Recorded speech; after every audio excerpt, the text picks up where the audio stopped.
الرجيم يا أيها الذين آمنوا صلوا عليه وسلموا تسليما اللهم صل على سيدنا ومولانا محمد معدن الجود والكرم وعليه وبارك وسلم صلاة وسلاما عليك يا رسول الله صلی اللہ تعالی علیہ وسلم۔ حضرات گرامی، کل غسل کے فرائض اور غسل کے مکمل طریقے بتائے گئے۔ امید ہے کہ آپ حضرات کے سمجھ میں آ گیا ہوگا۔ غسل کے بعد ہے وضو۔ اللہ تبارک و تعالی قرآن مقدس میں ارشاد فرماتا ہے یا ایھا الذین آمنوا اذا قمتم الی الصلاۃ فاغسلوا وجوہکم وایدیکم الی المرافق وامسحوا برؤوسکم وارجلکم الی الکعبین۔ اے ایمان والو، جب تم نماز پڑھنے کا ارادہ کرو تو اپنے چہرے کو دھو لو، اپنے ہاتھوں کو دھو لو اور سر کا مسح کرو اور اپنے پاؤں کو دھو لو۔ یعنی یہ 4 چیزیں فرض ہیں جس کا ذکر قرآن پاک میں آیا۔ فرض یہ ہے، پہلا فرض کہ چہرے کا دھونا عموماً جہاں سے بال جمتے ہیں، یہاں سے لے کے اور یہاں سے لے کے یہاں تک، یہ فرض ہے۔ دھونے سے مراد یہ ہے کہ پانی بہہ جائے۔ اگر صرف ہاتھ میں پانی لے کے ایسے چپڑ لیا تو اس سے وضو نہیں ہوتا۔ دوسرا فرض ہے کہنیوں سمیت، یعنی یہاں سے لے کے یہاں تک دونوں ہاتھوں کو دھونا۔ تیسرا فرض ہے چوتھائی سر کا مسح کرنا، یعنی انگلیوں کو 3 انگلی کو گیلی کر کے دونوں ہاتھ کی اور ایسے سر پہ پھیرنا، چوتھائی سر، یہ فرض ہے۔ اور پورے سر پہ پھیرنا یہ سنت ہے۔ سمجھ رہے ہیں؟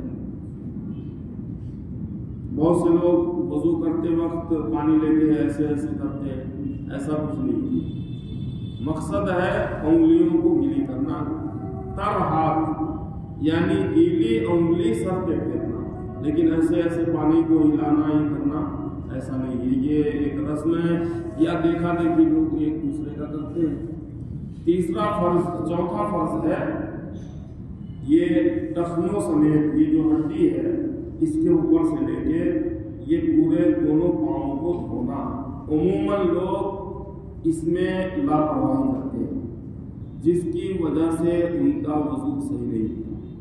یعنی چاہے منہ دھوئیں، فرض ادا کرتے وقت مکمل احتیاط رکھنا چاہیے، پوری توجہ ہونی چاہیے کہ جو فرض ہے اس کو ہم صحیح طریقے سے ادا کریں، ورنہ وضو ہمارا نہیں ہوگا، اور جب وضو نہیں ہوگا نماز ہی نہیں ہوگی۔ تو عموماً لوگ غلطی کرتے ہیں، ہاتھ دھونا ہو یا چہرہ دھونا ہو یا پاؤں دھونا ہو، اکثر لوگوں کے ٹخنے سوکھے رہ جاتے ہیں۔ تو ان باتوں کا خیال رکھنا، جو فرض ہے اس کو صحیح طریقے سے ادا کرنا یہ ضروری ہے۔ اور اس کے علاوہ سنتیں ہیں تو انشاءاللہ کل بتایا جائے گا۔ تو یہ ذہن میں رکھیں کہ وضو میں 4 فرض ہیں۔ کتنے فرض ہیں؟ 4۔ پہلا فرض کیا ہے؟ چہرہ دھونا، یعنی منہ دھونا۔ کہاں سے کہاں تک؟